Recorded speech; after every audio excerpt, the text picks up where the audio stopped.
आज हम डिस्कस करेंगे मोर ऑन क्रेब्स साइकिल के बारे में। इस साइकिल को जिस साइंटिस्ट ने बताया गया था उसका नाम जो है वो क्रेब था। उनके नाम के ऊपर जो है इस साइकिल को क्रेब साइकिल कहा जाता है। और क्रेब साइकिल में हम डिस्कस करते हैं कंप्लीट ऑक्सीडेशन। और कंप्लीट ऑक्सीडेशन डिस्कस की जाती है एसिटाइल को एंजाइम ए की, यानी कि जो क्रेब साइकिल है वो हमें बताता है कि एसिटाइल को एंजाइम ए जो है वो कंप्लीटली ऑक्सीडाइज हो जाता है कार्बन डाइऑक्साइड और वाटर में, जैसे कि यहाँ पर हम अपने सामने डायग्राम में भी देख रहे हैं। और इस डायग्राम में हम देख रहे हैं क्रेब साइकिल को। हम देख रहे हैं कि acetyl co enzyme A oxalo acetate के साथ कंबाइन करके सिट्रेट बनाता है, जिससे आइसोसिट्रेट बनता है। और उसे फिर हम देखते हैं अल्फा कीटोग्लूट्रेट अल्फा कीटोग्लूट्रेट से बनता है सुकेनाइल कोएंजाइम ए, उसे सुकेनेट, देन फ्यूमारेट, मैलेट, फिर ऑक्सैलो एसीटेट। और इस तरह से ये साइकिल जो है वो चलता जाता है। हम इस साइकिल को डिटेल में डिस्कस करेंगे, तो उसके लिए हम अपने सामने जिसे इस डायग्राम में हम देख रहे हैं कि हम साइकिल लेके आए हैं। इसका जो फर्स्ट स्टेप है पहले हम उसको डिस्कस कर लेते हैं।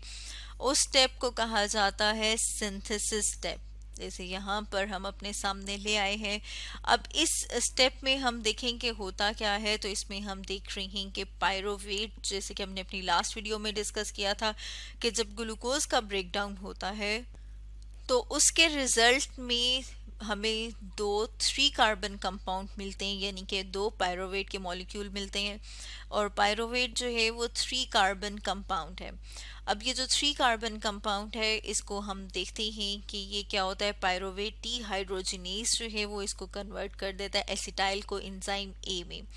Acetyl co enzyme A combine करता है वाटर मॉलिक्यूल के साथ और ऑक्सैलो एसीटेट के साथ, जो कि हम देख रहे हैं कि क्या है, जो 4 कार्बन कंपाउंड है। और फिर बनता है सिट्रेट जो कि 6 कार्बन कंपाउंड है। और हम देख रहे हैं कि किसकी मौजूदगी में बनता है, ये बनता है सिट्रेट सिंथेज की मौजूदगी में। फिर हम देखते हैं कि जो सिट्रेट सिंथेज है उससे बनता है सिस अकोनिटेट।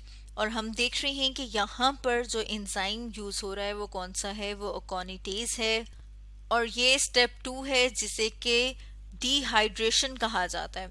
इस स्टेप को हम डिहाइड्रेशन क्यों कह रहे हैं, क्योंकि हम देख रहे हैं कि यहाँ पर एक वाटर का मॉलिक्यूल जो है वो साथ में रिलीज हो जाएगा। साथ में हम देखते हैं कि इससे फर्दर आगे बनता है डी आइसोसिट्रेट। और ये बनता है किसकी मौजूदगी में, एक खास एंजाइम जिसे कि अकोनिटेज कहा जाता है, जैसे कि यहाँ पर हम अपने सामने डायग्राम में देख रहे हैं। और हम देख रहे हैं कि ये कौन सा स्टेप है, ये 3rd स्टेप है। और इस स्टेप को हम कहते हैं कि ये कौन सा, ये हाइड्रेशन का स्टेप है।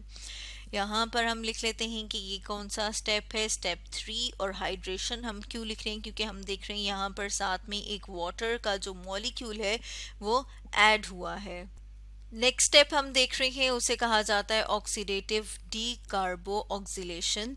और यहाँ पर हम देख रहे हैं कि होता क्या है कि एक एंजाइम जिसे कि आइसोसिट्रेट डीहाइड्रोजिनेज कहा जाता है वो यहाँ पर NAD को कन्वर्ट कर देता है NADH को, क्योंकि जो डीहाइड्रोजिनेशन है यहाँ पे हम कह रहे हैं कि जो हाइड्रोजन और इलेक्ट्रॉन यहाँ से रिमूव होगा वो एक्सेप्ट करेगा NAD और कन्वर्ट हो जाएगा NADH में। और साथ में एक कार्बन डाइऑक्साइड का मॉलिक्यूल यहाँ से रिलीज हो जाएगा।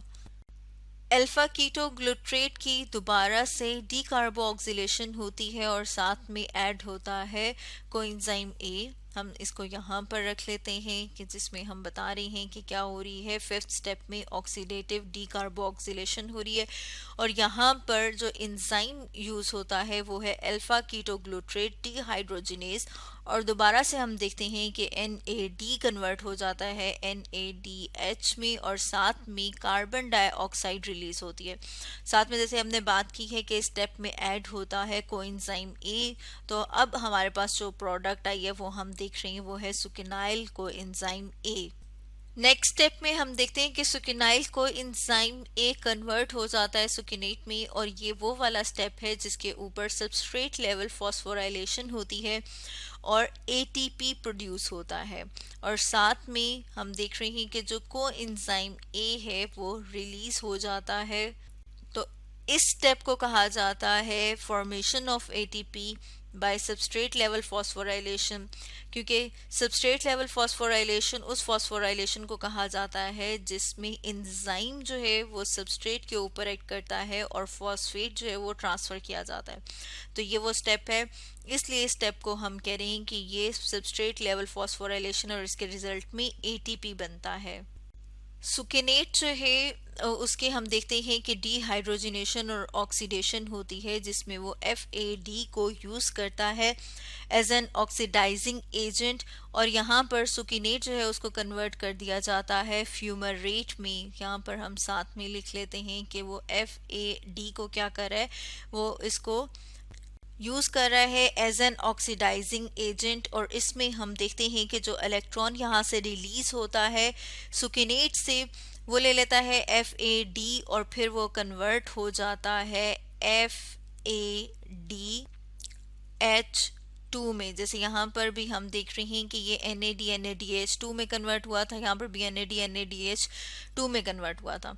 अब ये जो फ्यूमा रेट है, फ्यूमा रेट से फर्दर आगे क्या होगी, डिहाइड्रेशन होगी, यानी कि एक वाटर का जो मॉलिक्यूल है वो यहाँ से रिलीज हो जाएगा और फिर फ्यूमा रेट से क्या बन जाएगा, फ्यूमा रेट से मलेट बन जाएगा।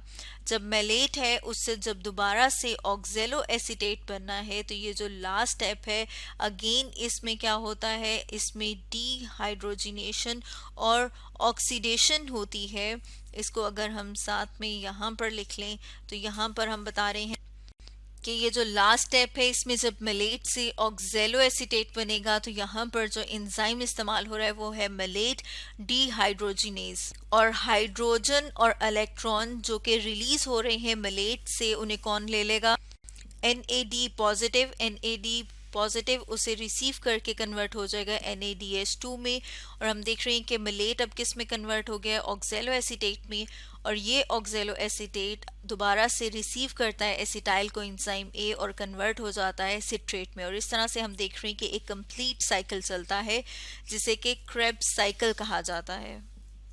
तो स्टूडेंट्स, आज हमने डिस्कस किया मोर ऑन क्रेब्स साइकिल के बारे में।